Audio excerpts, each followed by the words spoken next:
여러분이 한 절씩 교독하시겠습니다. 사사기 2장 6절에서 10절.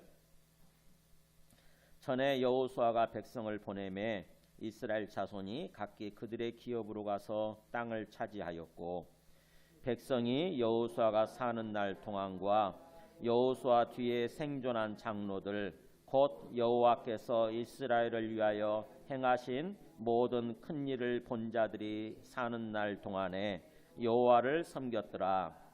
여호와의 종 눈의 아들 여호수아가 110세에 죽음에 무리가 그의 기업의 경내 에브라임 산지 가스산 북쪽 딥낫 헤레스에 장사하였고, 같이 있습니다.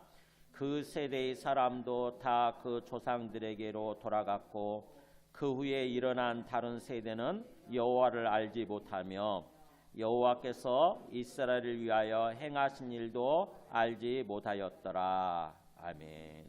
앉으시겠습니다.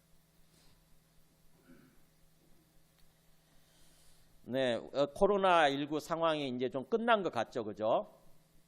제가 하나님의 관점에서 볼 때는 끝난 것 같아요. 실제적으로 이제 그야말로 우리가 함께 이렇게 모여서 함께 교제하고 그래도 사실은 이제 바이러스가 그렇게 확산되지는 않을 거라고 이렇게 생각을 합니다.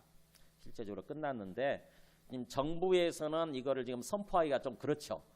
왜냐하면은 자칫 잘못 말했다가 만약에 바이러스가 조금 더 이렇게 번지게 되면은 또 지난번처럼 그렇게 될 수가 있으니까, 지난번에 2월 달에 그랬잖아요. 그죠? 2월 23일인가요? 그때 우리가 마스크 안 쓰고 식사도 자유롭게 하고 그때 예배 드린 때예요. 딱 2달 전입니다. 그때 문재인 대통령이 이제 좀 자유롭게 경제 활동을 해도 되겠다 이렇게 얘기했는데, 신천지 그 31번 확진자에 의해서 바이러스가 확 확산되면서 좀 머쓱해진 그런 게 됐죠. 그래서 지금 굉장히 조심스러운 거죠. 지금은 그때처럼 그 2월 때처럼 어떻게 보면은 바이러스가 거의 안 나타나잖아요. 이제 그죠? 한 명이 나타났다가 안 나타나고 그러는데, 이제 대개 해외에서 바이러스 감염돼서 들어온 사람들이에요. 지금 나타난 사람들은. 근데 우리나라에서는 자체적으로 이제 어떤 지역 감염이 거의 없는 상태죠. 근데 조심스러운 거예요, 이거를 선포하기가. 그래서 가장 어떻게 신중한 모습으로 5월 5일 좀 지나고 나서 좀 연휴죠. 이 5월 5일 지나고 나서 그것도 또 그때 또 바이러스가 어떤 감염이 될 수 있으니까, 그래서 또 그때부터 2주간 지나고 난 다음에 보겠다 이렇게 얘기를 하잖아요. 지금 그런 상황인데, 어쨌든 제가 볼 때는 하나님의 관점인 거죠. 볼 때는 끝난 것 같아요, 사실은요. 그래서 오늘부터는 우리가 좀 이렇게 예배 끝나고 식사하고 이제 그러려고 그러는데, 그래도 끝까지 또 우리도 좀 조심하는 그런 모습으로 마스크, 사람들 많이 있는 곳에 갈 때는 마스크를 쓰시고요. 식사할 때도 있다가 그냥 한 방향으로 이렇게 앉아서 식사를 하도록 그렇게 하겠습니다. 자, 중요한 것은요, 이 코로나19가 19를 통해서 주님께서 주시는 메시지가 뭘까를 생각하는 거예요. 코로나19 세상을 하나님이 지으시고 세상을 하나님이 지금 이끌어 가신다고 한다면은, 그래서 하나님이 주인이시라고 한다면은 이 코로나19 상황도 뭔가 하나님 손 안에 있을 텐데, 그죠? 하나님께서 이 코로나19 상황을 통해서 그걸 허락하시고, 그래서 이것을 통해서 우리에게 주시고자 말씀하시고자 하는 그 메시지가 뭘까? 여러분 생각해 보셨어요? 네, 저는요 굉장히 그런 고민을 많이 했어요. 주님 앞에서 기도하면서 이게 뭡니까 주님? 이걸 통해서 말씀하시고자 하는 메시지가 뭡니까? 이런 생각을 하다가 최근에 뉴스를 보니까 코로나19의 역설 이렇게 해가지고 뉴스를 보니까는 뉴스가 공통되더라고요. 그러면서 참 많이 이렇게 깨닫게 된 게 있습니다. 한번 보여드릴까요? 코로나19의 역설, JTBC 뉴스에 나온 거 한번 좀 보여드릴게요. 여러분 이걸 통해서 한번 생각해보세요. 한번 보신 분들도 계실 텐데 한번 생각해보세요. 코로나19를 통해서 주시고자 하는 메시지가 뭘까, 하나님이?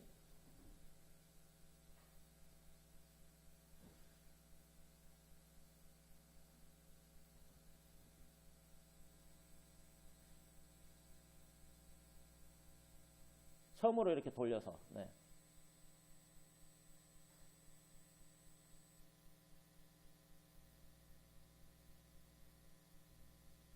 안 돼요?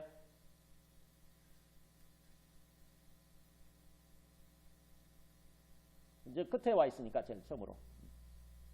전 세계가 사회적 거리두기에 힘쓰는 요즘, 지구는 이제야 본래대로 돌아가는 역설과 함께하고 있습니다.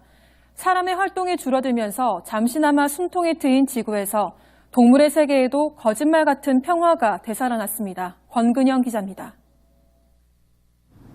런던 교외의 주택가에서 사슴이 한가로운 한때를 보내고 있습니다. 한두 마리가 아닙니다. 사람이 다가가도 피하지 않습니다.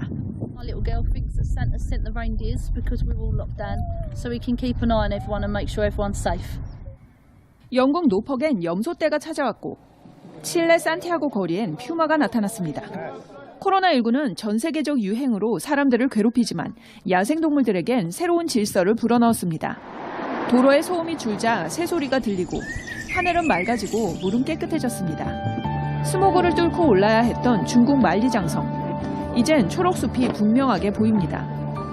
우주에서 본 영상으로도 중국의 대기질이 넉 달 새 좋아졌음을 확인할 수 있습니다. 베이징뿐이 아닙니다. 파리 에펠탑 앞은 사람들이 몰리지 않게 되면서 그림 같은 풍경이 되살아났습니다. 뉴욕도, 밀라노도, 뉴델리도 차량 통행이 줄어든 세계의 대도시는 원래 그대로의 모습으로 돌아갔습니다. 관광객이 줄어든 베네치아의 운하는 맑아져 해파리가 보일 정도입니다. 사람의 활동이 줄어들자 잠시나마 쉴 틈을 얻게 된 지구. 코로나19의 폐허 속에 나타난 역설적인 평화입니다. JTBC 권근영입니다. 네. 신기하죠, 그죠? 우리는 코로나19를 통해서 굉장히 고통을 겪고 있고 이게 재앙이다 이런 생각을 했잖아요, 그죠? 그야말로 완전히 어떤 그 지구상에 내려진 어떤 재난이고 재앙이다 이런 생각을 했는데 놀랍게도요 한편에서 지구가 회복되는 거예요. 자연이 회복되는 모습이 이렇게 보이는 거죠. 근데 이런 어떤 그 비슷한 말씀이 성경에 그렇게 예언된 말씀이 있어요. 레위기 26장 한번 보여줘 보실래요? 제일 앞에 있는 말씀 한번 보여줘 보실래요? 이스라엘 사람들이 하나님 앞에서 잘못된 삶을 살다 보면은 하나님께서 심판하셔서 이스라엘 사람들 심판하셔서 그 사람들이 뭔가 남의 땅으로 끌려가게 되는 거죠. 바벨론 땅으로 이렇게 끌려가게 되는데 그러면은 그 땅에 농사 짓는 사람들이 없으니까 그 땅이 뭔가 이렇게 그 어떤 농사가 안 지어지고 쉬게 될 거 아닙니까? 그 얘기가 이렇게 나와요. 보세요. 너희가 원수의 땅에 살 동안에 그러니까는 바벨론의 침략을 받아서 바벨론으로 사람들이 다 끌려가는 거죠. 그래서 그 원수의 땅 바벨론 땅에서 살 동안에 그렇게 되면은 너희의 본토가 황무할 것이므로 본토가 황무하다는 말은 어떤 그 없어지는 거죠. 어떤 것들이 이렇게 거기에 사는 거주민들이 없어지는 거 이게 황무하다는 뜻이에요. 사람들이 없어지는 거. 그래서 너희의 본토가 황무하 사람이 없어질 것이므로 땅이 안식을 누릴 것이라. 오히려 반대로 땅은 뭐예요? 쉼을 얻는다는 거죠. 그러면서 그때 땅이 안식을 누리리니 너희가 그 땅에 거주하는 동안 너희가 안식할 때 땅은 쉬지 못하였으나 그러니까 이 땅에서 사는 동안 열심히 막 우리가 경제활동을 하고 살잖아요. 그동안에 땅은 쉬지 못했으나 이제는 그 땅이 황무할 동안에는 즉 사람이 없을 동안에는 쉬게 되리라. 땅이 쉼을 얻는다는 거죠. 즉 땅이 회복된다는 거예요. 땅이 자연이 회복된다는 거죠. 어떻게 보면은 지구가 그동안 사람들이 열심히 살았잖아요. 그죠? 열심히 경제활동을 살았는데 어떻게 보면은 그게 오히려 땅을 파괴하는 모습으로 우리에게 주어진 자연 환경을 파괴하는 모습으로 열심히 산 거죠. 우리가 정신없이 살았어요. 사실은요. 그렇게 해야 우리가 생존하게 되고 또 우리가 성공하게 되고 그렇게 해서 행복할 거라고 믿고 우리 인생이 행복하게 될 거라고 믿고 열심히 살았는데 사실은 하나님의 관점에서 볼 때는 땅을 파괴하는 모습으로 자연 환경을 파괴하는 모습으로 살고 있었던 거죠. 그래서 그것 때문에 오히려 우리한테 죽음이 찾아온 거예요. 사실은요. 미세먼지가 많아지고 뭔가 어떤 그 자연 동물들이 살 수 없는 그런 환경이 된 거죠. 우리 자연 동물들하고 우리하고 함께 살아가도록 주님이 우리 주신 거거든요. 원래 환경으로서 주신 것입니다. 자연 동물들은. 근데 그거를 파괴하는 모습으로 우리가 살고 있었던 거죠. 이제 하나님이 코로나19를 통해서 딱 우리의 삶을 멈추게 하신 거잖아요. 그죠? 우리 활동을 멈추게 하신 거예요. 멈추게 멈췄더니 신기하게도 자연이 회복되는 것입니다. 지구가 회복되는 거예요. 정말 건강하고 우리가 행복한 삶을 살아갈 수 있는 환경으로 바뀌기 시작하는 거죠. 놀라운 일이 벌어지는 거잖아요. 하나님이 자연이라고 하는 거, 이런 거, 환경이라고 하는 것은 하나님이 우리에게 주신 어떤 우리가 행복한 삶을 살아가도록 어떤 행복한 환경으로서 주신 거거든요. 창세기 보면은 모든 것들을 다 지으신 다음에 모든 것들을 다 지으시고 나서 마지막에 우리 사람을 지으시잖아요. 그러니까는 보면은 우리에게 주어진 어떤 생물들, 이런 어떤 식물들이나 어떤 동물들이나 이 모든 것들은요, 우리가 행복한 삶을 살아가도록 우리의 환경으로서 주신 거예요. 그래서 우리가 창조 질서대로 그것을 잘 관리하면서 잘 지키면서 삶을 살게 되면 우리가 건강하고 행복한 삶을 살아갈 수 있는데, 그걸 못한 거죠. 우리가 그냥 우리의 이기적인 어떤 욕망, 욕심 때문에 그것들을 파괴하는 모습으로 삶을 살고 있었던 거거든요. 그래서 미세먼지가 굉장히 심해지고 숨 쉴 수 없을 만큼 심해지고 막 그런데도 불구하고 뭔가 그걸 통제를 못한 거죠. 우리가 관리를 못한 거예요. 계속해서 끌려가다시피 삶을 살고 있었는데 하나님이 그냥 딱 멈춰 세우신 거예요. 그래서 그 멈춰 세운 것을 통해서 보여주시는 거죠. 너희들이 이렇게 멈춰 서니까, 잘못된 삶을 살고 있었던 그게 딱 멈춰 서니까 이렇게 자연 환경이 회복되지 않느냐. 그래서 너희가 정말 건강하고 행복한 삶을 살아갈 수 있게 되지 않느냐라고 주님이 말씀해 주시는 거죠. 메시지를 전해 주시는 거예요. 너희가 잘못 살고 있었다 그동안. 오직 그렇게 하면은 우리가 그런 식으로 해서 뭔가 경제활동 열심히 하고 그러면은 돈을 많이 벌면 그걸로 인해서 우리가 건강하고 행복한 삶을 살아가게 될 거라고 착각하면서 그렇게 열심히 살았는데, 그게 하나님의 관점에서 볼 때는 잘못된 삶이었다. 정확히 얘기하면 죄악된 삶인 거죠. 사실은 죄악된 삶. 그러니까 죄라고 하는 것은, 성경에서 죄라고 하는 것은 뭐냐면 하나님을 부정하는 거예요. 하나님을 부정하고 다른 것들을 하나님처럼 떠받들면서 섬기면서 사는 거, 이게 죄거든요. 죄의 본질은 그거예요. 하나님을 하나님으로 오직 이렇게 뭔가 섬기면서 살아야 되는데, 하나님이 아닌 다른 것들, 내 이기적인 욕망이나 아니면 어떤 세상에 있는 것들이나 이런 것들을 하나님 자리에다 높이면서 하나님처럼 이렇게 떠받들면서 사는 거, 이게 죄거든요. 죄의 본질이거든요. 근데 우리가 그런 죄악된 삶을 살고 있었던 거죠. 그것으로 말미암아 죽음이 우리 안에 찾아오는 것도 모르고, 또 안다 할지라도 그걸 통제 못하고 전혀. 죽음이, 우리가 죄악된 삶을 살면 죽음이 우리 안에 찾아오게 되는 것입니다. 죽음. 우리가 육체적으로 살고 있지만 죽음의 삶을 살 수 있거든요. 지금 살고 있는 거거든요. 사실은 죽음의 삶. 역설적인 표현이지만 맞습니다. 그게 죽음의 삶을 살고 있는 거예요. 시간 문제일 뿐이에요. 아, 그게 죽음이었구나, 내가 죽음의 세상을 살고 있었구나 라고 하는 것이 나중에 밝혀지는 거거든요. 근데 주님께서 딱 멈춰 세우심으로써 우리로 하여금 깊이 생각하게 만드시고 깨닫게 만드신 거죠. 그래서 삶을 돌이킬 수 있도록. 그래서 돌아왔다고 그러잖아요. 돌아왔다. 자연이 돌아왔다. 지구가 돌아왔다. 정상적인 상태로 됐다고 하는 거죠. 사실은 이렇게 맛을 보여주시는 것입니다. 그래서 이 코로나19 상황을 통해서 우리가 깊이 생각하고 깨달아야 돼요. 그래서 이제 이것이 완전히 끝났을 때 옛날 삶으로 돌아가면 안 되는 거죠. 하나님을 부정해버리고 하나님이 우리 인생의 주인 되시고 하나님이 주인이시라고 하는 것을 다시 까먹어버리고 또다시 오로지 내 욕심에 따라서, 내 이기적인 어떤 욕망에 따라서 죄악된 삶을 살게 되면 안 되는 거죠. 그런 삶을 이제는 돌이키고 회개하고 진정으로 오직 하나님이 주인 되심을 믿고 항상 하나님 앞에서 하나님의 창조 질서대로, 하나님의 창조 계획대로 우리가 삶을 살아가려고 해야 되는 거죠. 그래야 우리가 건강하고 행복한 삶이 되는 거예요.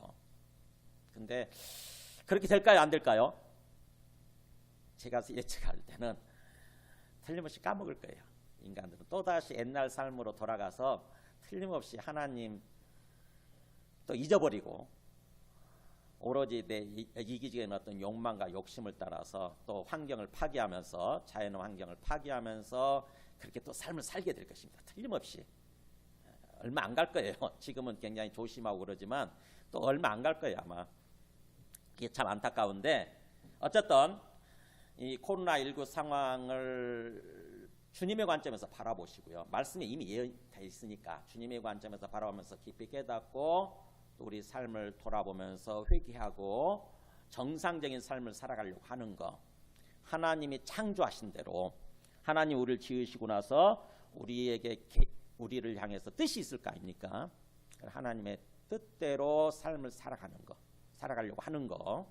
그래서 그래야 주님 안에서 건강하고 또 마음도 평안하고 복된 행복한 삶을 살아갈 수 있게 된다고 하는 것입니다. 오늘은 특별히 어린이주일, 자녀주일인데 자녀를 키우는 것에 있어서도 마찬가지예요. 자녀를 키울 때에 어디다가 초점을 맞추고 자녀를 양육해야 되는지, 자녀를 키워야 되는지 오늘 말씀을 통해서 깨닫기를 원합니다. 우리가 그냥 무턱대고 세상적인 방식으로 세상적인 기준에 입각해서 자녀를 키우기가 쉬워요. 그렇게 되면은 주님의 뜻대로 그 자녀들이 양육되지 않고 주님의 뜻대로 자녀들이 세워지지 않으면은 잠깐 성공하는 것 같지만 하루아침인 거죠. 오늘 주님께서 말씀하시고자 하는 게 그거예요. 자녀들의 삶이 신적으로 주님의 뜻대로 살지 않으면은 그들의 심령이 망가지게 되고 그러면서 그들의 삶이 어떤 그 죄와 죽음의 삶으로 떨어지게 되는 그런 삶이 된다고 하는 것입니다. 그래서 우리가 자녀를 다 키워낸 그런 분들도 지금 계시지만 그런 분들도 우리 자녀들이 성인이 됐지만 늦게나마 주님의 뜻대로 그들의 삶을 살아가도록 우리는 또 그거를 놓고 기도해야 되는 거죠. 그리고 또 지금 자녀를 키우는 과정에 있는 우리 부모들은 철저하게 오늘 말씀을 통해서 진정으로 주님의 뜻대로 그 아이들을 자라나도록 그 아이들을 키우도록 그렇게 기도하면서 거기다 초점 맞추고 이렇게 자녀를 키워야 되는 거죠. 그래서 오늘 말씀 보면은요. 오늘 말씀 보면은 이 사사기 시절이거든요. 사사기니까 사사기 시절에 사사기가 시작되기 전에 여호수아가 그 이스라엘 백성들을 인도하고 또 가나안 땅으로 인도하는 그런 삶을 산 거죠. 그런 시절이었습니다. 그래서 그게 6절에서 7절이에요. 전에 여호수아가 모세의 뒤를 이은 지도자죠. 여호수아가 백성을 이끌고 가나안 땅에 들어간 거죠. 그래서 가나안 땅에 들어가서 이제 백성을 보냈다. 어디로 보냈냐? 각기 그 하나님이 주시는 그 기업의 땅으로 보낸 거예요. 그래서 전에 여호수아가 백성을 보내매 이스라엘 자손이 각기 그들의 기업으로 가서 땅을 차지하였고 이렇게 나오잖아요. 그러니까는 여호수아가 이스라엘 백성 지도를 한번 보여줘 보세요. 여호수아가 이스라엘 백성들을 이끌고 이 가나안 땅이죠. 얘기야. 지금 그 이스라엘 땅이죠. 가나안 땅. 이걸로 들어가서 인도에 들여서 각 지파별로 땅을 분배해 준 거예요. 12지파 있잖아요. 12지파별로 땅을 분배해 줘서 이 땅이 이렇게 차지한 땅이 나옵니다. 여기 제일 먼저 누벤 땅, 누벤 지파 제 첫 번째 장자죠. 누벤 지파한테 준 땅이고 그다음에 여기는 길르앗, 그다음에 여기는 그 므낫세 땅인데 여기 이쪽하고 나눠져 있기 때문에 동쪽 므낫세 지파에게 준 땅. 그다음에 저쪽 위에서부터 보면은 또 여기 단 지파의 땅 여기 있고요. 그다음에 이 납달리 지파가 차지한 땅, 여기 아셀 지파, 스불론 지파, 이사갈 지파, 그다음에 서쪽 므낫세 지파, 그다음에 여기 에브라임, 그다음에 여기 베냐민 지파. 제일 마지막에 여기 유다 지파가 차지한 땅이 있어요. 이런 식으로 땅을 딱 분배해 준 거예요, 이제. 여호수아가 각 지파별로. 그러니까 그 사람들이 그들의 기업으로 가서 땅을 차지했다 이렇게 된 거죠. 그래서 거기 가서 이제 열심히 뭔가 사는 거죠, 이 사람들이 여기서. 근데 이렇게 땅을 분배해 주기 전에 여호수아가 땅을 분배해 주고 나서, 사실은 땅을 분배해 주고 나서 여호수아가 죽을 거 아닙니까? 여호수아도 죽기 전에 이스라엘 사람들한테 당부한 게 있어요. 마지막에 죽기 전에 유언처럼 당부한 게 바로 뭐냐면은, 한 장을 앞으로 거꾸로 넘겨보세요. 앞에 보면은 여호수아 그게 23장 24장이에요. 그러니까 여호수아가 마지막 설교한 것입니다. 사실 이스라엘 백성들을 모아놓고 너희들이 이제 그 땅에 들어가서 그 땅에 차지하고 그 땅에서 사는 동안에 이렇게 살아야 된다. 제발. 너희들이 잘못 살게 되면은 반드시 또 그 땅을 빼앗기게 되고 너희들의 삶이 행복하지 않고 참으로 불행에 떨어질 수 있다. 불행한 삶을 살아갈 수 있다. 그렇기 때문에 너희가 정말 이렇게 살아야 된다라고 마지막 설교로 유언처럼 설교한 게 그 여호수아 23장 24장이에요. 두 번 설교한 것입니다. 그래서 여호수아 23장이 첫 번째 설교고요. 죽기 전에 한 설교고, 그 다음에 24장이 두 번째 설교인데 죽기 직전에 한 게 설교예요. 24장이에요. 보면은 24장 그렇게 나오잖아요. 24장 1절에 여호수아가 이스라엘 모든 지파를 세겜에 모으고 이스라엘 장로들과 그들의 수령들과 리더들과 재판장들과 관리들 다 부른 거예요. 그러니까 백성의 지도자들 다 불러놓고, 대표들을 불러놓고 그들이 하나님 앞에 나와 선지라 그러면서 이제 설교를 시작하는 거죠. 너희들이 정말 이렇게 살아야 된다. 정말 하나님 앞에서 이렇게 살아야 너희들이 계획한 대로 정말 건강하고 행복한 삶을 살아갈 수 있다. 이렇게 설교한 것입니다. 그러면서 14절 보세요. 어떤 설교를 했는지 보세요. 14절에. 그러므로 이제는 여호와를 경외하며 온전함과 진실함으로 그를 섬기라. 너희의 조상들이 강 저쪽과 애굽에서 섬기던 신들을 치워버리고 오직 여호와만 섬기라. 이게 핵심, 사실은 설교의 핵심이 이거예요. 여호수아가 이스라엘 백성들 향해서 마지막 당부한 그 당부의 핵심이 이겁니다. 여호와를 경외하라는 거예요. 온전 진짜 하나님, 여호와는 하나님 이름이죠. 하나님, 진짜 살아계신 하나님이신, 그리고 우리와 언약을 맺고 우리의 하나님이 되셔서 우리를 인도해 가시는 그 주 하나님, 그분이 여호와예요. 그 하나님만, 여호와 하나님만을 섬기라. 하나님을 섬길 때 온전함과 진실함으로 섬겨라. 이렇게 얘기한 거죠. 그러니까 하나님을 믿고 살아야 되는데 대충 종교 활동하는 정도로 그냥 왔다 갔다 하는 정도가 아니라 진짜 온전함으로, 마음이 온전해야 된다고 하는 거죠. 마음이 온전함으로, 그 다음에 진실함으로, 거짓됨이 없이 정말 진실되게 하나님을 섬겨라. 그러면서 너희의 조상들이 강 저쪽과 애굽에서 섬기던 신들을 치워버리고, 그러니까는 하나님을 믿고 섬긴다고 그러면서도 두 신을 섬길 수 있거든요. 그잖아요. 뭔가 하나님도 섬기면서 또 다른 신들을 섬길 수 있거든요. 이스라엘 사람들이 흔히 그랬어요. 항상 역사를 통해서 보면은 하나님을 완전히 버린 적은 없어요. 항상 하나님은 찾고, 그러면서도 하나님이 아닌 다른 신들, 특히 그 가나안 땅에 들어가 보니까 농사를 지어야 되는데 농사를 지으려면 비가 필요하잖아요.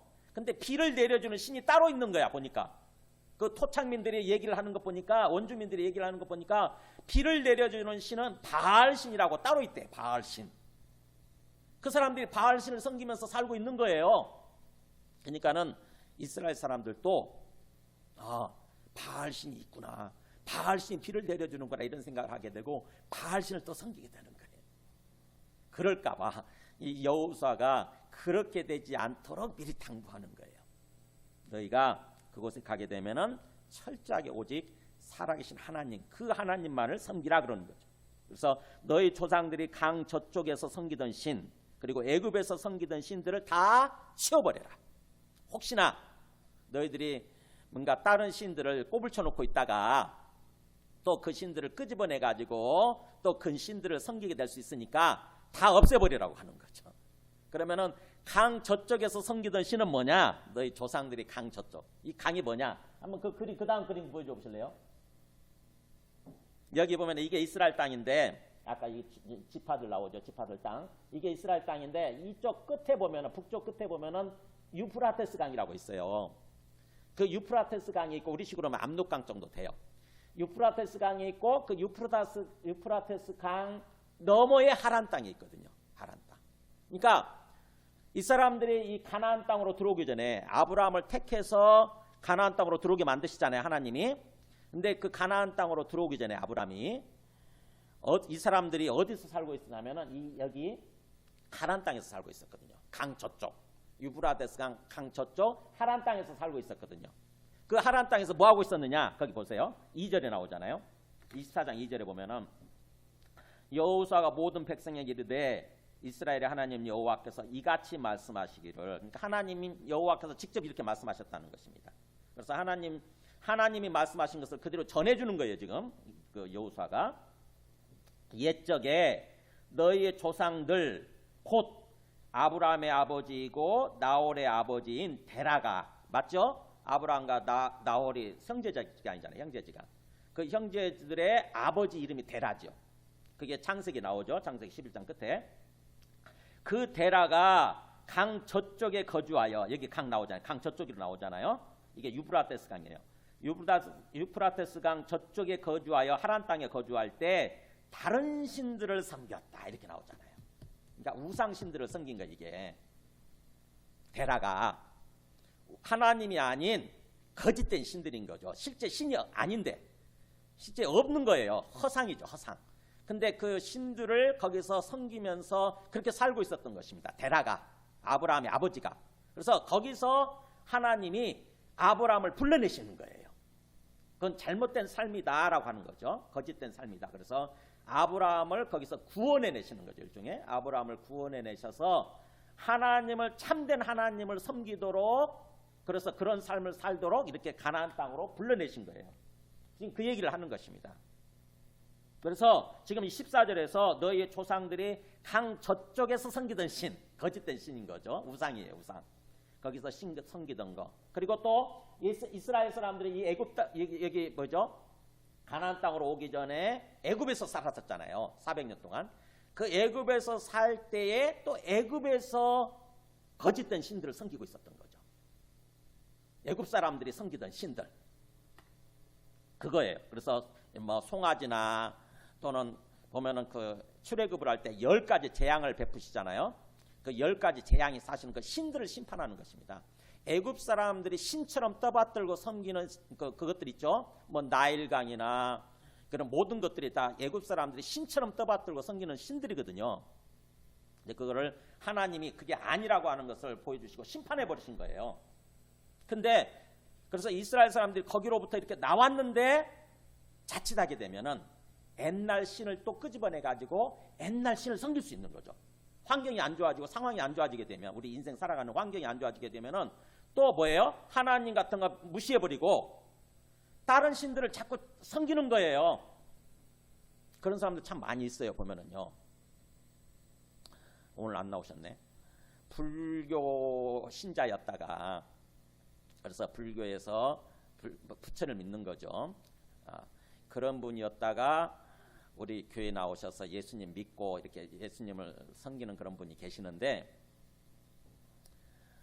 그런 분이 그분이 독실한 불교 신자였대요. 어느 정도냐면은 불교 대학에서 불교를 강의할 정도로 불교 강사인 거지. 그러니까 굉장히 많이 아시는 분이죠. 그런 분이 굉장히 삶이 힘들어서 죽으려고 그러다가 마지막으로 한번 목사님이나 한번 만나보자 이런 생각을 하고 우리 교회를 오셨어요. 제가 여기 없을 때. 그래서는 주보에 제 연락처가 있으니까는 전화를 하셨더라고. 목사님 어디 계시냐고. 그러면서 한번 만나보고 싶다고 자기가. 그래서 만났더니 그런 얘기를 하시더라고요. 자기가 인생 너무 힘들어서 죽으려고 그러는데 죽기 전에 한번 생각이 들었다고. 목사님이랑 만나봐야 되겠다고. 그래서 만나서 제가 복음을 전해줬어요. 그랬더니 그렇구나. 하나님이 살아계신구나. 그러면서 하나님을 받아들이시더라고요. 그래가지고는 이제 예수님을 믿기 시작했는데 문제는 자기가 골수 불교 신자였기 때문에 이거를 완전히 그걸 떨쳐버리고 완전 하나님만 믿기가 어려운가 봐요. 어려워하시더라고. 그래서 환경과 상황이 어려지면 또다시 목탁을 꺼내가지고 또 부처를 저기 하면서 또 부처님을 믿고 또 그러는 거야. 그러면서 또 교회는 또 나오고. 지난주에도 나오셨는데, 지난주에 나오셔서 또 그런 얘기를 하시더라고요. 한 달 동안 또 안 나오시다가 나오셨는데 그러더라고요. 자기가 또 살기 너무 힘들어가지고 자기도 모르게 또 묵주를 꺼내고 또 어떤 저기 부처상을 꺼내가지고 또 부처를 또 자기가 하더래. 거기서 기도하더래. 가만히 생각하다가 내가 지금 무슨 미친 짓을 하고 있나 이런 생각이 들더래요. 그래서 이제는 더 이상 다시 그쪽으로 돌아가지 않겠다 해가지고 그동안 어떤 그 불교 쪽에 해당되는 것들 있잖아요. 부처상이나 어떤 목탁이나 묵주나 이런 것들 다 꺼내가지고 완전히 쓰레기통에 처박아 버렸다고 이렇게 얘기를 하더라고요. 다시 그쪽으로 이제 돌아가지 않겠다고 그런 얘기를 하시더라고요. 그러니까는 그렇게 저는 이해가 됩니다. 그런 분들 있어요. 확실하게 뭔가 다른 신을 섬기던 사람들은 복음을 듣고 예수님을 믿고 하나님을 믿는다고 그러면서도 옛날 걸 완전히 이렇게 버리기가 쉽지 않은 거죠. 그게. 제가 섬에 가서 전도할 때도 보면은 그래요. 섬에 가서 보면은 예수님 믿는다고 그러는데 한때 자기가 독실하게 어떤 그 불교를 믿었거나 아니면은 해변가 같은 경우는 섬이나 이런 데는 어떤 그런 미신을 섬기는 사람들 굉장히 많거든요. 미신을 믿는 사람들. 그러면 그것을 그대로 집에다 두고 있는 거예요. 복음을 듣고 예수님을 믿는다고 그러면서도 과거에 어떤 그런 우상들 있잖아요. 이것들을 집에다 두고 있다가 둘 다 섬기는 거죠. 그런 사람들이 꽤 많이 있습니다. 지금 이 여호수아가 가나안 땅에 들어가는 이스라엘 백성들을 향해서 당부하는 것도 설교를 통해서 당부하는 것도 그거예요. 너희가 그 땅에 들어가게 되면 하나님도 믿는다고 그러면서도 뭔가 다른 옛날에 섬기던 신들 또는 거기 들어가게 되면 거기에 토착민들이 섬기고 있는 신들, 우상들을 섬기게 될 가능성이 크다는 거야. 그러니까 그렇게 되지 않도록 얘기를 하는 것입니다. 너희 조상들이 강 저쪽과 애굽에서 섬기던 신들을 다 치워버려라. 완전히 버려라. 완전히 버리고 뭐라고 됐습니까? 여호와만 섬기라 이렇게 된 거죠. 여호와만. 그게 하나님 믿는 거라는 거죠. 사실은. 그러니까 하나님을 믿되 대충 하나님도 믿고 다른 것도 믿는 것이 아니라 뭐예요? 오직 진짜 하나님만을 하나님이 나의 하나님이라고 여호와 하나님이 나의 주님으로서 진짜 믿어야 되는 거죠. 입으로는 주여 주여 찾으면서도 다른 것들 자꾸 주님처럼 떠받들고 섬기면 안 되는 거죠. 그렇게 되면은 하나님이 온전히 주님 되시지 못하다 보니까 그렇게 되면 결국 우리 삶이 주님께서 지켜주시고 주님께서 행복한 삶으로 인도해 주시는 그런 삶이 되는 것이 아니라 결국 사탄의 어떤 계획대로 잘못된 삶으로 멸망의 삶으로 되고 마는 거죠. 그래서 이 마지막 설교에서 이 여호수아가 철저하게 강조하고자 하는 게 그거예요. 철저하게 정말 여호와만을 섬기라. 20절 한번 보세요. 만일 너희가 24장 20절이에요. 만일 너희가 여호와를 버리고 혹시나 이방 신들을 섬기게 되면, 그러니까 우상들을 섬기게 되면 뭐라고 되어 있습니까? 너희에게 복을 내리신 후에라도, 그러니까 한때 하나님을 막 열심히 따라가니까 복을 주세요. 하나님이 정말 하나님을 열심히 진짜로 주님으로 믿고 하나님을 열심히 경외하고 경배하는 삶을 살면, 그러면 하나님이 우리에게 복을 주십니다. 마음의 평안도 주시고 우리의 몸의 건강도 지켜주시고 우리의 가정이 행복하게 만드시고 또 우리의 삶이 행복하게 만들어 주세요. 근데 만일에 중간에 또다시 하나님을 버리게 되고 우상신을 섬기게 되면 어떻게 되느냐? 그래서 하나님이 온전히 주님 되시지 않으면 그렇게 되는 거죠. 20절 여호수아 24장 20절. 만일 너희가 그렇게 여호와를 혹시나 버리고 이방신들 우상신들을 섬기게 되면 너희에게 복을 내리신 그분이 한때 복을 내리신 그분이 후에라도 돌이켜서 이제는 너희에게 재앙을 내리시고 너희를 멸하시리라. 여호수아가 경고하는 거예요. 그러니까는 우리가 하나님을 하나님으로 철저하게 떠받들고 섬기지 않으면 어느 순간에 우리 안에 우리 삶에 멸망이 죽음이 찾아온다고 하는 것입니다. 재앙이 찾아와요. 재앙이. 불행한 삶이 되는 거죠. 이 여호수아가 막 이스라엘 백성들을 향해서 굉장히 다짐을 받고 또 다짐을 받는 거예요. 그랬더니 이 사람들이 철저하게 다짐을 합니다. 보면은 그 21절에 그랬죠. 백성이 여호수아에게 말하되 아니니이다. 우리가 여호와를 섬기겠나이다. 철저히 우리는 여호와만을 섬기겠나이다. 그래가지고 거기서 언약을 여호수아가 이스라엘 백성들 상대로 하나님 앞에서 새로 언약을 맺어요. 계약을 맺는 거죠. 거기 25절에 나오죠. 25절. 그날에 여호수아가 세겜에서 백성과 더불어서 언약을 맺고 그들을 위하여 율례와 법도를 제정하였더라 이렇게 나오죠. 그러니까는 철저하게 이제부터 이스라엘 백성들은 다짐을 하는 거죠. 하나님 앞에서 언약을 맺는 거죠. 우리는 철저하게 여호와만을 섬기기로 하겠습니다. 그래서 하나님이 온전히 우리의 주님 되시는 그런 삶을 살겠습니다라고 이렇게 언약을 맺은 거예요. 그래서 그 언약의 결과로서 우리 다시 이제 오늘 본문이죠. 사사기 2장 7절 보세요. 실제로 그 사람들이 그렇게 자기 생애 동안에 나머지 여생 동안에 어떻게 살았느냐 7절에 나오죠. 백성이 여호수아가 사는 날 동안과 그러니까 여호수아가 살아있는 기간 동안이에요. 여호수아가 살아있는 기간 동안 그리고 또 여호수아 뒤에 그때 생존해 있었던 장로들 그러니까는 그 이스라엘 백성 공동체의 어르신들이죠. 그래서 어떤 그 부모 세대 그 사람들 곧 여호와께서 이스라엘을 위하여 행하신 모든 큰 일을 본 자들 이렇게 나오잖아요. 그러니까 하나님이 살아계시고 진짜 하나님이 살아계셔서 세상의 주인 되시며 우리 삶의 주인 되신다고 하는 것을 경험한 사람들이죠. 그잖아요. 그 사람들은 정말 출애굽할 때부터 경험했거든요. 하나님이 엄청난 10가지 재앙을 내리셔서 그 애굽 사람들이 꼼짝 못하고 그냥 내보내잖아요. 야 빨리 나가라. 너희들 빨리 나가라. 그래가지고 그 애굽의 노예들이었는데 그 일종의 노예 해방 아닙니까? 그잖아요. 그걸 경험했지요. 그 다음에 또 홍해가 갈라지는 것을 경험했잖아요. 와, 이 바다가 갈라지는 바다가 앞에 바다가 있어가지고 꼼짝없이 우리가 죽었구나 그랬는데 뭐예요? 하나님이 홍해 바다를 쫙 가르시고 그것을 통과하도록 만드심으로써 그들이 살아나지 않습니까? 뒤에서 쫓아오는 애국 군대는 뭐예요? 그 홍해 강에다가 완전 홍해에다가 그냥 처박아 버린 거죠. 완전 그 사람들 홍해 물 속에 완전히 이렇게 죽게 된 거죠. 그건 경험했죠. 그 다음에 또 광야를 지나면서 물이 없을 때마다 또 물을 주시고 하나님이 또 시내산에 올라갔을 때 시내 불 가운데 임하시는 그 하나님의 또 음성을 들었지요. 또 광야를 지나면서 다시 한번 그림 보여줘 보세요. 수많은 방해꾼들이 있었던 거죠. 가나안 땅에 못 들어가게 만드는. 여기 모압 족속, 그다음에 암몬 족속, 이방인들 아닙니까? 근데 이 사람들이 꼼짝 못하도록 하나님이 또 이렇게 만드셔가지고 결국 이 사람들과 싸워서도 이기고 그렇게 해서 가나안 땅에 이렇게 들어가게 된 거죠. 그러니까 여호수아와 그다음에 그 여호수아 세대죠. 그 부모들 입장에서 보면은 진짜 하나님이 살아계시는 거예요. 진짜 하나님이 진짜예요. 하나님이 진짜 살아계시고 하나님이 진짜 주인이시구나 이거를 확실하게 경험하고 아는 사람들인 거죠. 그러다 보니까 그 사람들은 살아있는 동안에 철저하게 뭐예요? 하나님을 배신하지 않고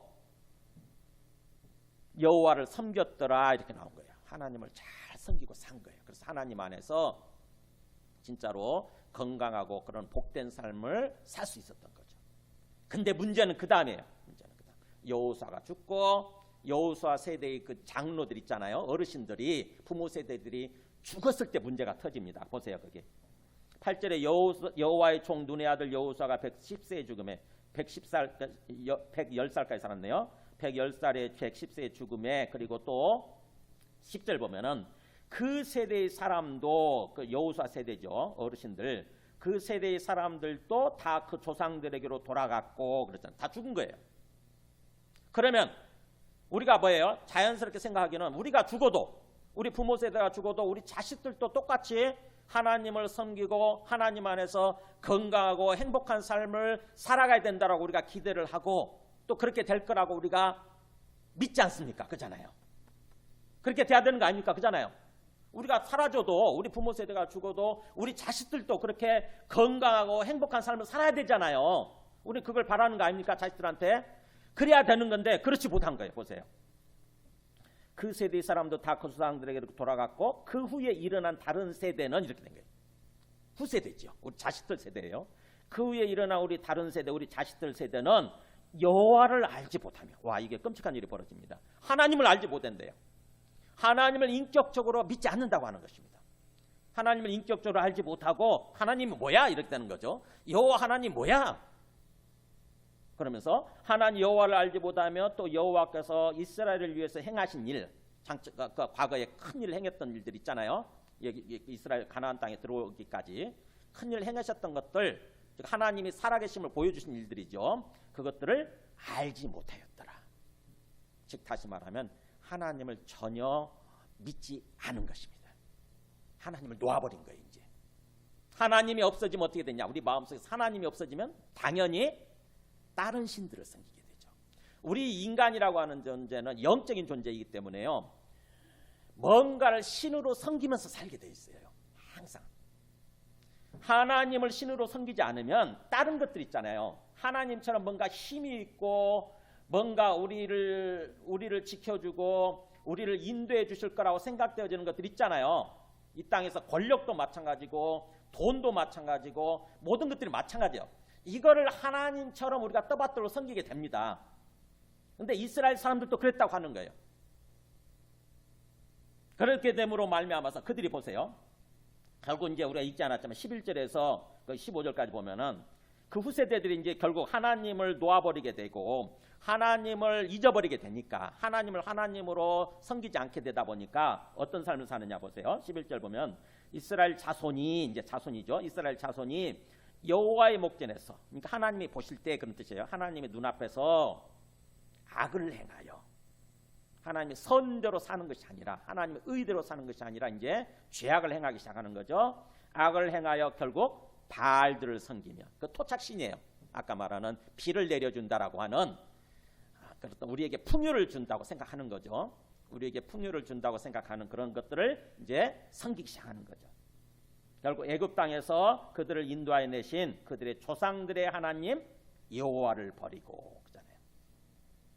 보니까는 여호와란 신은 농사 짓는 데 있어서 우리를 풍요롭게 해주는 데 있어서 여호와 신은 별거 아닌 것 같고 바알 신이 더 위대한 것 같고 바알 신이 더 뭔가 능력이 있는 것 같으니까 하나님은 적당히 무시해버리고 이제 하나님 잊어버리는 거죠. 그리고 이제 바알 신을 중심에 놓고 섬기기 시작하는 거죠. 하나님 여호와를 버리고 다른 신들 곧 그들의 주위에 있는 백성의 신들을 따라, 이 백성 토착민들이 섬기는 그 신들을 따라서 그들에게 절하여잖아요. 경배하는 거예요. 예배드리는 것입니다. 토착신에게, 우상신에게 절하면서 경배하면서 결국 그렇게 되면 하나님 어떻게 됩니까? 화나시게 되죠. 참된 신, 진짜 살아계신 하나님 그거 보실 때 얼마나 기가 막히겠어요. 진짜 살아있는 진짜 하나님이 나를 섬기는 것이 아니라 저 허상인, 아무것도 아니고 없는 그것들을 바알을 하나님이라고 이렇게 섬기는 모습을 볼 때 얼마나 하나님이 기가 막히고 화가 나시겠습니까? 그럼 하나님이 진노하시게 되는 거죠. 그래서 하나님이 진노하시게 하였으되, 하나님을 여호와를 진노하시게 하였으되 곧 그 부연 설명에 그들이 여호와를 버리고 바알과 아스타로를 섬겼다. 바알신, 아스타로신, 그 토착민들이 섬기는 신이에요. 풍요를 가져다 준다고 하는 신. 결국 여호와께서 이스라엘에게 진노하사, 하나님이 어떻게 해요? 하나님이 우리의 모습을 보면서 화가 나시면 내버려둬 버리시게 되는 거죠. 우리의 욕심대로, 우리의 욕망대로 살아가도록. 그렇게 되면 우리의 욕망과 욕심에 이끌리는 삶은 결국 사탄을 따라가는 삶이거든요. 마귀를 신으로 섬기는 삶이니까 마귀는 우리 삶을 어디로 인도하냐면은 죄악과 파멸, 죽음의 삶으로 인도하는 거예요. 마귀가 처음에는 뭔가 그럴듯하게 우리한테 얘기를 하고 우리를 속이는 거죠. 우리를 미혹하고 그렇게 하지만 결국에는 마귀의 궁극적인 목적지는 어디냐면은 죄악과 파멸의 삶이에요. 행복한 삶이 아니라, 의롭고 행복한 삶이 아니라 죄악과 파멸의 삶, 그런 삶으로 인도하게 되는 거고, 하나님이 화가 나시면 내버려 둬버리는, 그래 네 마음대로 해봐 이렇게 하는 거죠. 네 마음대로 해. 하나님을 하나님으로 우리가 떠받들고 섬겨야 되는데, 그래야 하나님이 우리의 주님 되셔서 우리의 삶을 지켜주시고 우리의 삶을 건강하고 행복한 삶으로 인도해 주시게 되는데, 우리가 하나님을 무시해버리니까, 하나님 당신 내 주인 아니에요 이러니까 하나님 내 주인 아니에요. 하나님 멀리 떨어져 계세요. 내한테 다가오지 말고 내 삶에 간섭하지 말고 하나님 그냥 가만히 계세요. 이렇게 해버리니까 하나님이 하나님으로서의 역할을 못하는 거죠. 우리 삶에 있어서. 우리가 차단하는 거예요. 우리가 하나님과의 관계를 끊어버리는 거죠. 하나님 당신 하나님 아니에요. 내 주인 아니에요. 그러니까 이런 식으로 하게 되면 이제 하나님이 뭐예요? 굉장히 인격적이시기 때문에 하나님은 철저하게 인격적이시기 때문에 우리가 하나님을 무시하면 하나님은 무시당한 채로 기다리십니다. 무시당한 채로 기다리세요. 우리가 하나님을 온전히 인정할 때까지. 하나님을 하나님으로 주인으로 내 마음속에 받아들이고 인정할 때까지. 그래서 내 하나님 돼주세요. 내 주인 돼주세요 라고 할 때까지 하나님은 기다리세요. 그리고 내버려 두세요. 우리 삶을. 그러면 우리가 어떤 삶이 되는 거냐 보세요. 14절에 여호와께서 이스라엘에게 진노하사 노략하는 자의 손에 넘겨주사 이렇게 되잖아요. 그러니까 이스라엘 땅을 결국 침략하게 되고 바빌론이나 이런 아수르나 이런 사람들이 침략하게 이런 민족이 침략하게 되고 그러면 하나님이 내버려 두시는 거죠. 그러면 넘어가는 거죠. 거기에 결국 멸망. 그래서 이스라엘 땅이 멸망하는 거예요. 이스라엘 땅이 멸망하고 바빌론에 의해서 완전히 멸망하고 바빌론이 이스라엘 사람들을 포로로 끌고 가는 거죠. 그게 바벨론 유수. 그렇게 혹시 세계사 배우면서 들어보셨어요? 바벨론 유수, 바벨론 포로로 끌려갔다 이런 뜻이에요. 그래서 이스라엘 사람들이 자기 땅에서 살지 못하고 행복하게 살지 못하고 완전히 포로가 돼가지고 이 나라 저 나라로 끌려가고 흩어지잖아요. 그래서 그걸 디아스포라 유대인 그렇게 말하지 않습니까? 유대인들이 흩어지는 거예요. 이렇게. 그래서 그렇게 손에 넘겨주사 그들이 노략을 당하게 하시며 또 주위에 있는 모든 대적의 손에 팔아 넘기심에 그들이 다시는 대적을 당하지 못하였어요. 그러니까는 그때는 그 대적들하고 싸워서 이겼는데 이제는 깜짝 못하는 거예요. 대적들한테. 그래서 결국 15절에 그들이 어디로 가든지 여호와의 손이 그들에게 재앙을 내리시니, 그러니까 결국 재앙을 자초하는 거죠. 사실 이스라엘 사람들이 삶에 불행이 찾아오는 거예요. 여러 가지 불행, 어려움들이 찾아오는 거죠. 하나님의 뜻대로 살지 않다 보니까, 하나님이 주인 되시지 못하다 보니까. 그래서 곧 여호와께서 말씀하신 것과 같고 여호와께서 그들에게 맹세하신 것 같아서 그들의 괴로움이 심하였더라 이렇게 잖아요. 그들의 삶이 고통이 심해졌더라 이런 뜻이죠. 그래서 이렇게 그야말로 우리 그 이스라엘 사람들의 자손 세대, 후 세대가 하나님을 저버리고 하나님을 제대로 섬기지 아니함으로 말미암아서 그들의 삶이 완전히 어떤 불행한 삶, 재앙의 삶으로 전락해 버렸다고 하는 것입니다. 그러니까 이것을 통해서, 그렇다고 한다면 우리가 이걸 통해서 생각해야 되고, 생각하고 깨달을 줄 알아야 돼요. 우리 자녀들도 마찬가지예요. 우리 자녀들, 우리가 사라지고 난 다음에, 우리가 죽고 난 다음에 우리 자녀들의 삶이 건강하고 행복한 삶을 살아갈 수 있어야 되는데 뭐예요? 그들이 그런 삶을 살지 못하게 된다고 한다면은 우리는 사실은 뭔가 자식을 잘못 키운 거죠. 사실은. 그러면 이스라엘 사람들이 왜 이런 일이 벌어졌을까 하는 거예요. 왜 이런 일? 이 사사기라고 하는 것은 바로 그거거든요. 이스라엘 그 후손들이, 자손들이 그렇게 진정으로 하나님이 그 여호수아를 통해서 이스라엘 사람들에게 당부하셨던 그 말씀을 저버림으로 말미암아서 잘못된 삶으로 말미암아서 재앙의 삶, 파멸의 삶을 살게 됐던 이야기, 이게 사사기의 기록이에요. 어떻게 해서 이런 일이 일어났을까? 한번 생각해 보세요. 어떻게 해서 이런 일이 일어났을까요? 분명히 부모 세대는 하나님을 잘 섬겼더라 그랬잖아요. 근데 그 자손들은 하나님을 알지 못했다 이렇게 나오죠. 그러면 누구 잘못이에요?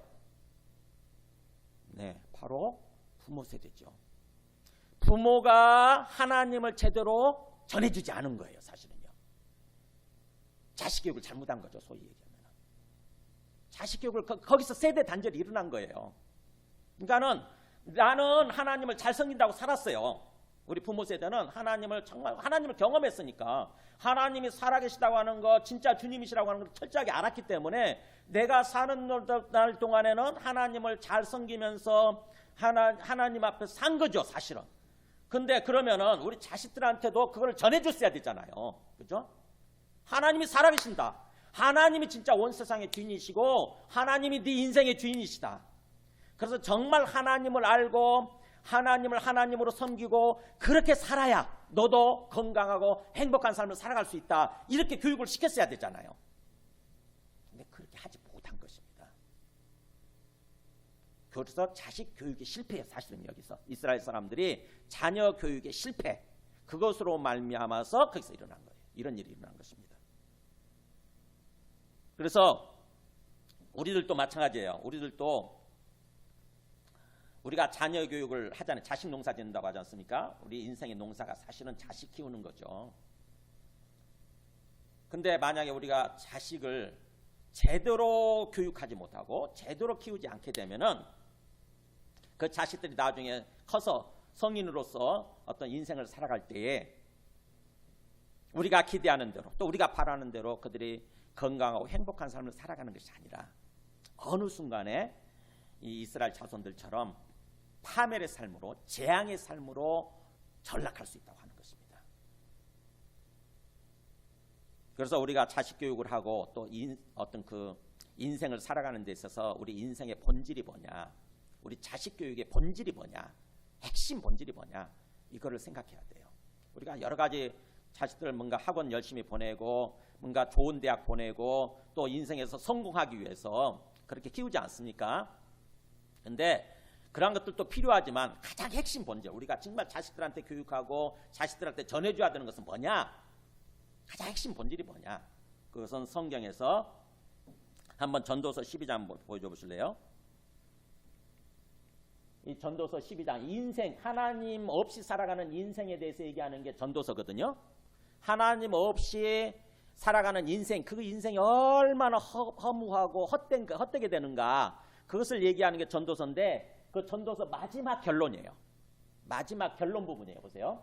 일의 결국을 다 들었으니, 일이라고 하는 것은 삶이죠. 삶, 인생. 삶의 결국을 다 들었으니 한번 읽어볼까요? 하나님을 경외하고 그의 명령들을 지킬지어다. 이것이 모든 사람의 본분이니라. 전도서 솔로몬이 썼잖아요. 솔로몬이 마지막 결론처럼 얘기하는 게 뭐냐면 이거예요.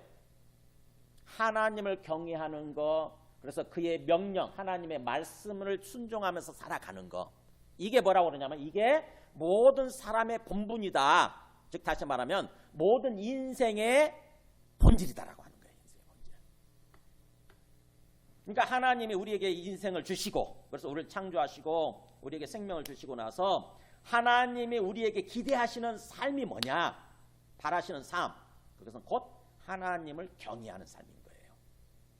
하나님이 진짜 살아계시고 하나님이 온 세상의 주인이시고 우리 인생의 주인이시라고 한다면은 당연한 거 아니겠습니까? 그렇잖아요. 하나님 입장에서 보면은 하나님이 뭘 바라시겠어요? 하나님을 아는 거예요. 하나님을 알고 하나님과의 관계 속에서 살아가는 거죠. 하나님을 하나님으로서 공경하는 거예요. 하나님을 하나님으로서 인정을 하고 공경하고, 그래서 하나님을 경배하고 하나님의 예배드리는 거죠. 그래서 하나님을 경외하는 삶을 사는 거, 그거 아니겠어요? 그럴 때 하나님이 다른 모든 것들은 우리를 채워주시고 우리 삶을 인도해 주시게 되는 거죠. 우리 부모 입장에서 자식한테 바라는 게 뭐예요? 자식을 열심히 키우잖아요. 근데 자식한테 간절히 바라는 게 뭡니까? 부모를 인정하는 거잖아요. 그죠? 부모를 부모로서 인정을 하고, 그래서 부모를 공경하고 부모의 은혜에 대해서 감사하는 모습으로 사는 거, 이거 아닙니까? 그잖아요. 근데 부모를 인정하지 않으면서 그냥 뭔가 용돈이나 찔끔찔끔 주면은 그게 부모를 공경하는 것으로 알고 이렇게, 그거 아니잖아요. 그죠? 부모를 공경하는 마음이 없어요. 내 마음속에 부모를 부모님으로서 인정을 하고 부모의 은혜에 감사하는 마음이 없는데 그냥 뭔가 용돈만 좀 돈만 지어주면 우리가 그걸 뭔가 이렇게 고맙게 여깁니까? 그렇지 않잖아요. 그죠? 좀 용돈을 좀 덜 줘도 부모를 부모로서 공경하고 부모님께 감사하고 이러면은 우리 마음이 기쁘잖아요. 자식한테 기대하는 그거 아닙니까? 마찬가지로 영적 부모이신 하나님이 우리한테 기대하시는 게 그거예요. 하나님을 하나님으로서 인정을 하고 하나님을 공경하는 거, 그게 하나님을 경외하는 거예요. 그런 삶을 살 때 하나님이 정말 우리의 주님이 되시면 하나님이 다른 모든 것들은 채워주시고 인도해 주시게 되는 거죠. 그래서 우리 인생의 본질은 뭐냐? 하나님을 경외하는 거예요. 하나님을 경외하는 것. 그렇다고 한다면 우리가 자식 교육을 하는 데 있어서도 가장 핵심이 뭐냐? 하나님을 알게 만드는 거예요. 하나님을 경외하는 삶을 살게 만드는 거예요, 자식들이. 그래서 하나님이 그 자식들의 인생에 있어서 주님이 되시면 다른 거 걱정 안 해도 돼요. 하나님이 그 사람을 삶을 인도해 주시게 됩니다. 건강한 삶으로, 복된 삶으로 인도해 주시게 되는 거예요. 그래서 잠언 3장도 한번 보여줘 보세요. 이 잠언도 솔로몬이 많이 썼고 다윗도 많이 썼는데, 잠언 자녀 교육을 할 때 어떻게 교육시키나 보세요. 내 아들아, 이렇게 자녀를 부르죠. 내 아들아, 나의 법을 잊어버리지 말고. 그러니까 내가 지금부터 너에게 말하는 하나님의 법이지, 사실은. 하나님의 법을 잊어버리지 말고, 마음속에서 잊어버리지 말고 너의 마음으로 나의 명령을 지키라. 지금부터 내가 말하는 이 하나님의 명령, 이거를 마음을 다해서 지키라 그러면서 보세요. 그렇게 될 때 그것이 너가 장수하게 되고, 그래서 많은 해를 누리게 하며 평강을 더하게 하시리라. 그 하나님의 말씀을 지킬 때 바로 너가 건강하게 오래오래 산다는 거죠. 장수하여 많은 해를 누리게 하며, 그 다음에 마음에 또 평강이 더욱더 할수록 평강이 커지는 거예요. 마음의 평안을 막 크게 누리는 것입니다. 행복한 거죠, 한마디로. 그런 삶을 살게 되리라. 그러면서 인자와 진리가 너에게서 떠나지 말게 하고, 하나님이 말씀하시는 인자, 사랑이죠. 사랑과 그 다음에 진리, 하나님의 말씀이에요. 하나님의 말씀이 너에게서 떠나지 말게 하고 그것을 너의 목에 매며 너의 마음판에 새기라. 항상 몸에 지니고 살라고 하는 거죠. 목에 매고 그 다음에 마음판에 새기고, 그러면 너가 하나님과 사람 앞에서 은총과 귀중히 여김을 받으리라. 너가 하나님으로부터 또 주변 사람들로부터 항상 사랑을 받고, 은총이 사랑이죠. 사랑을 받고 또 귀중히 여김을 받는 사람, 그런 삶을 살게 되리라고 하는 거죠. 이게 우리가 바라는 거잖아요, 그죠? 우리가 자식들한테 바라는 게 이거잖아요. 하나님과 사람으로부터 사랑받고 귀하게 취급받는, 귀하게 여김받는 삶을 사는 거, 그거 바라잖아요. 근데 그걸 하나님을 경외할 때, 하나님 말씀대로 살아갈 때 그렇게 된다고 하는 거죠. 그 다음 보여주세요. 5절. 네. 그러면서 해보세요. 너는 마음을 다하여 여호와를 신뢰하고 너의 명철을 의지하지 말라. 너는 범사의 그를 인정하라. 그러니까 마음을 다하여 하나님을 철저하게 믿고 신뢰하고 하나님과의 관계 속에서 살아가는 거. 그 다음에 범사에 무슨 일을 하든지 모든 일에 있어서 하나님의 존재를 인정하는 거예요. 하나님이 지금 내 앞에 살아계신다. 하나님이 나의 주인이시고 하나님이 이 일의 주인이시다. 하나님이 내 자식의 주인도 되시고 하나님이 내가 하는 이 사업의 주인도 되신다. 이렇게 하나님을 인정하는 거죠. 그래서 하나님 앞에서 하나님이 주인 되셔서 하나님이 모든 것을 이끌어 주시도록 내 생각을 내려놓는 거죠. 내가 주인 되려고 하는 그 내 생각을 내려놓고 하나님이 주인 되시도록 하나님 앞에 올려드리는 거예요. 그게 바로 너의 명체를 의지하지 말라. 그러니까 네가 똑똑한 거, 네 똑똑함을 의지하지 마라 이거죠. 그러면 그가 하나님이 너의 길을 지도하시리라. 네가 어떻게 살아야 되는지 이제 너의 삶의 길을 지도하시면서 인도하신다고 하는 거죠. 그리고 스스로 지혜롭게 여기지 마라. 스스로 똑똑한 척 하지 말라는 거예요. 하나님이 말씀하셔도 그게 아닌 것 같은데, 내 생각이 더 옳은 것 같은데 하면서 내 생각을 고집하는 거죠. 아무리 하나님의 말씀을 들려줘도 그렇게 살 수 있거든요. 우리가 그건 그거고요. 하나님 말씀 하나님 말씀이고 하나님 현실을 모르시네 이거. 그러면서 하나님 그건 그거고 그게 아니고 지금 현실에서 살아가는 이거예요 이거. 그래서 자기 생각을 자꾸 고집하는 거죠. 내 그동안 내 갖고 있는 지식, 내 갖고 있는 경험, 이걸 자꾸 고집하는 거예요. 그래서 하나님이 주님 되시지 못하도록 자꾸 차단하는 거예요. 하나님이 인정하지 않는 거죠. 하나님은 하나님 근데 저만큼 멀리 떨어져 계시고 요거는 내 삶의 바운더리, 이거는 내 영역이니까 하나님 접근하지 마세요. 이거 노터치. 내 시간 내 거고요, 내 재물 내 거고, 내 자식 내 거예요. 내 재능 내 거, 이거 내 거. 이런 식으로 하기 쉬운 거죠. 근데 뭐예요? 그렇게 내 스스로 그렇게 지혜롭게 여기지 않고, 그러니까 내 생각을 똑똑하다고 이렇게 생각하지 않고 여호와를 경외하며 악을 떠날지어다. 하나님을 경외하는 거예요. 하나님이 살아계시고 하나님이 주인이십니다. 이렇게 인정하는 거죠. 내 시간의 주인도, 내게 주어진 인생의 시간, 한 100년 산자 가잖아요. 그 시간의 주인도 주님이시고, 주님이 나에게 시간을 맡겨주셨구나. 그 다음에 내 재물, 이 물질도 주인도 주님이시구나. 잠시 주님께서 나에게 쓰라고, 필요하니까, 이 땅에 사는 동안 필요하니까 쓰라고 맡겨주신 거구나. 내 속에 있는 재능, 이 재능의 주인도 주님이 주신 거구나. 주님이 맡겨주신 거구나. 그리고 내게 주어진 자식, 이 자식의 주인도 내가 아니구나.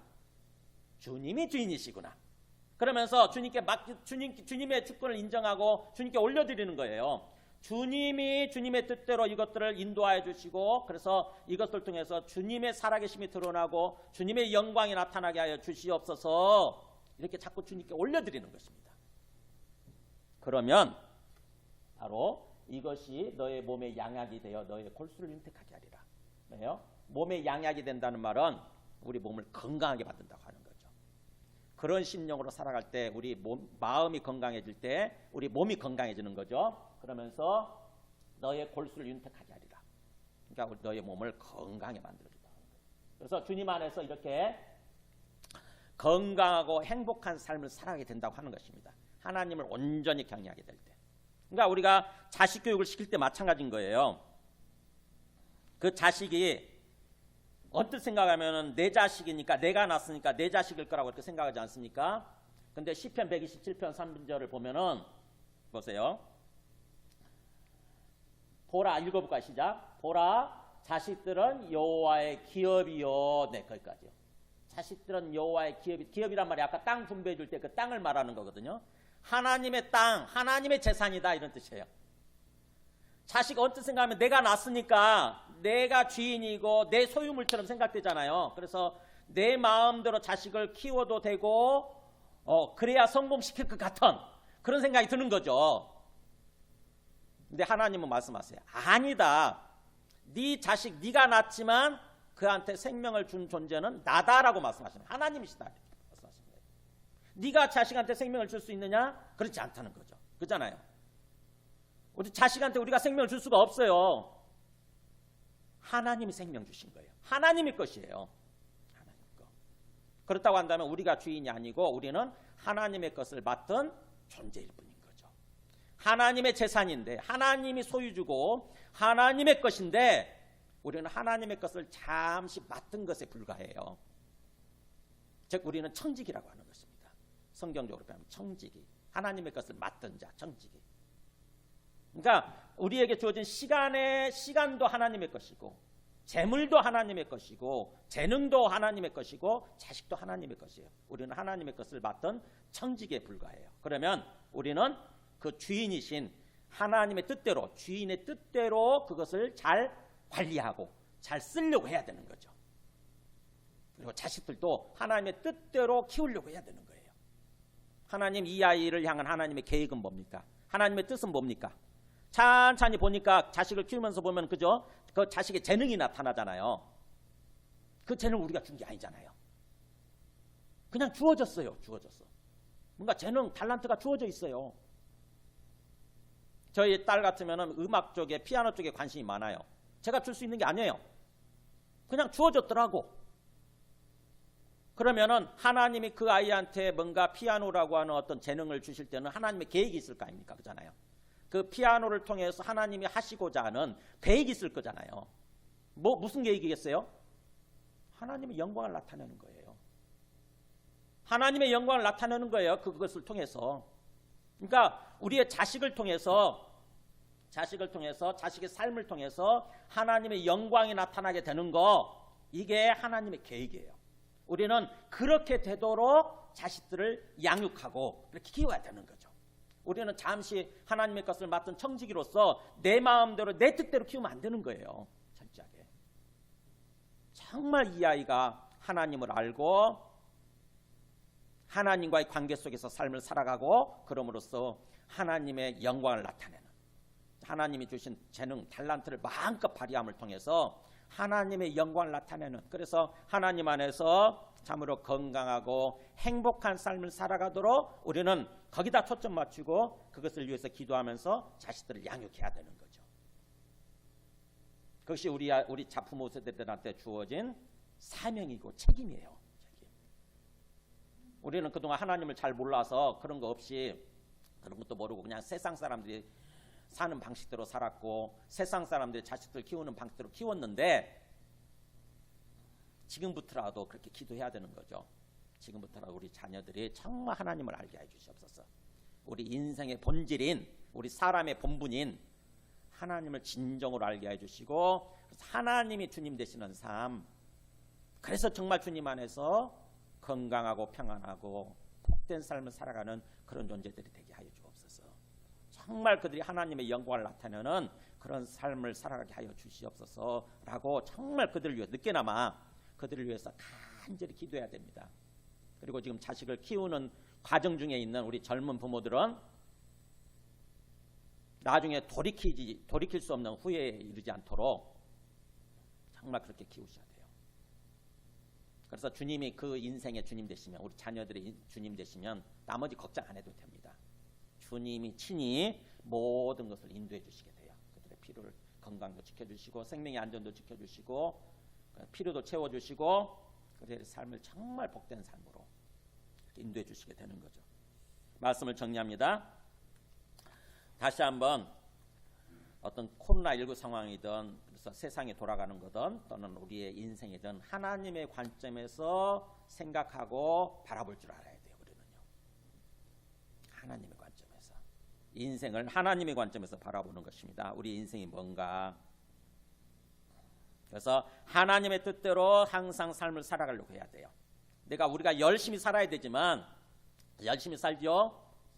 그렇지만 열심히 살되 하나님의 뜻대로 열심히 사는 게 아니면은 그 의미 없는 거예요. 열심히 살되 하나님 뜻대로 열심히 하는 거야 그게 의미가 있고 어떤 행복하게 되는 거죠. 저는 그래서 그걸로 항상 요즘 고민을 많이 해요. 제가 이렇게 목회를 하고 설교를 하지만 하나님 뜻대로 설교하지 않고 하나님 뜻대로 목회하지 않는다고 한다면은 그게 아무 의미 없는 게 되는 거예요. 사실은요. 그냥 내 인간적인 어떤 욕심, 인간적인 생각을 따라서 열심히 살다 가면 그걸로 끝나는 거죠. 그냥. 그래서 이 성경의 모든 어떤 성경의 저자들이 그걸 놓고 고민했구나. 그걸 놓고 진짜 주님 앞에서 고민하고 또 주님 앞에 간절히 기도했구나 하는 것을 제가 성경을 통해서 많이 이렇게 발견하고 깨닫게 됩니다. 대표적인 게 시편 25편 한번 보여줄래요? 이 시편 25편 저 뒷부분에 있어요. 마태복음 25장. 여기 보세요. 이 다윗이 쓴 시인데 보세요. 다윗이 어떻게 고민했나? 여호와여 주의 도를 내게 보이시고 주의 길을 내게 가르치소서. 보세요. 주님의 도, 주님의 말씀이 내게. 사실은 주님께서 우리에게 인생길이죠. 인생길. 우리가 어떤 인생을 살아야 되는지 주님의 도, 그 주님의 인생길을 내게 보여주시고 그 다음에 주님의 길 나오죠. 주님의 길을 내게 가르쳐 주세요. 그러니까 다윗도 항상 고민하는 게 그거였어요. 내가 지금 주님의 뜻대로 주님께서 정하신 길대로 내가 살고 있는지 그걸 놓고 항상 고민하고 주님 앞에 기도한 거죠. 우리가 이렇게 기도해야 돼요. 그냥 무조건 하고 열심히 앞만 보고 막 달려가는 것이 아니라 열심히 달려갔는데 만약 방향이 잘못되어 있다고 생각해 보세요. 우리 내비게이션에다가 뭔가 방향 가는데 내비게이션 정하지 않고 막 열심히 갔는데 그게 반대 방향이었다. 잘못된 방향이었다 그러면은 우리가 열심히 산 만큼 잘못된 길을 간 거잖아요. 그죠? 그래서 방향과 목표를 분명하게 정하고 제대로 걸어가는 거. 열심히 살되 방향과 목표를 분명하게 정하고 제대로 걸어가는 이게 중요한 거죠. 하나님이 우리에게 계획하신 것. 하나님이 우리에게 바라고 원하시는 그 방향을 향해서 그 목표를 정하고 걸어가는 거. 그래야 하나님이 우리의 주님 되시고 또 우리를 도와주셔서 우리의 삶이 주님 뜻대로 주님 바라시는 대로 건강하고 행복한 삶이 되는 거죠. 그리고 영생으로 나중에 이어지게 되는 거죠. 영원한 삶으로. 그래서 항상 주님의 관점에서 우리의 인생을 놓고 정말 내가 제대로 지금 살고 있나, 제대로 방향을 정하고 걸어가고 있나 한번 생각해 보시기 바랍니다.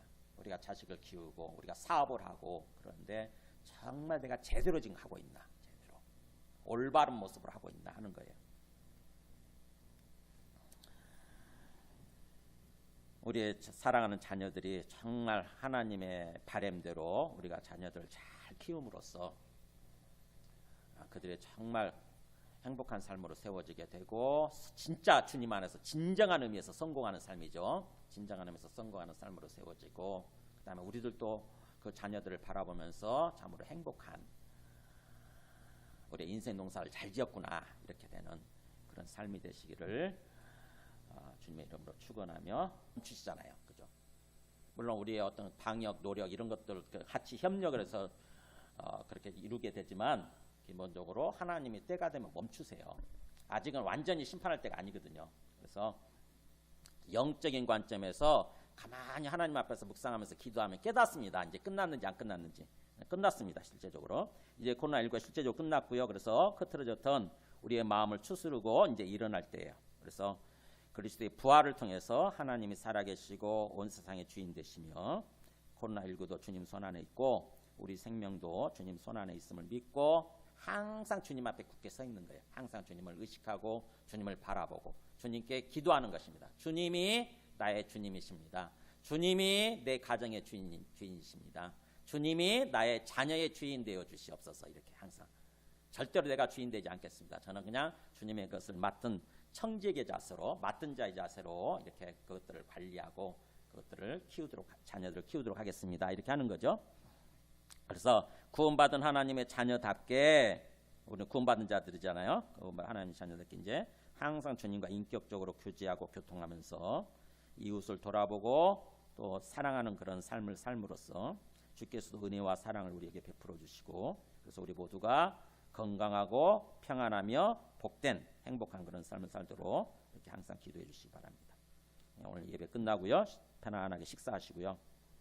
다만 오늘까지 우리가 그래도 좀 조심해야 되는 부분이